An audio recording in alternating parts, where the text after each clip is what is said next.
The Export Control Crash Course, Basics and Definitions. The Deemed Export Trap. You didn't ship a box to China, but you still broke federal law. How? Exporting isn't just physical freight. In the US, we have the Deemed Export Rule. If you show a blueprint, share source code, or even explain a technical process to a foreign national sitting right inside your San Francisco office, the law deems that an export to their home country. Before you hire that brilliant international engineer, check if they need an export license just to look at your servers. ITAR versus EAR.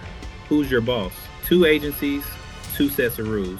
Do you know which one owns your tech? Export controls are split. First, we have the ITAR, International Traffic in Arms Regulations, managed by the State Department. This is for the heavy hitters, purely military defense articles. Then there's the EAR, Export Administration Regulations under the Commerce Department. The EAR covers dual-use items, tech that has a civilian life but could be dangerous in the wrong military hands. It is built for the battlefield. Look at ITAR first. Everything else, likely the EAR. Defense article versus dual use. Is your drone a toy or a weapon? The law cares more than you think. A defense article is something specifically designed or modified for military use. These live on the USML, U.S. munitions list. If it's a dual-use item, it has both civilian and military applications, like a GPS unit or a high-spec sensor, and lives on the CCL, Commerce Control List. Classification defines your entire business strategy. Don't guess. What is technical data? Can a PDF land you in prison? In the world of export controls, yes.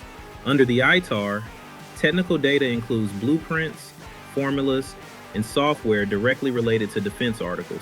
It doesn't include basic marketing brochures or general scientific principles taught in a classroom.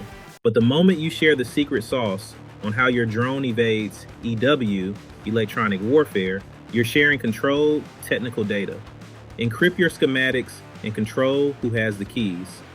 Finally, the see-through rule. Why can one small boat turn your $50,000 commercial drone into a restricted weapon? The ITAR has a see-through rule, also known as the containment or contamination rule. If you incorporate just one ITAR control component into your commercial product, the entire finished product becomes ITAR controlled. You can't hide military tech inside a civilian shell.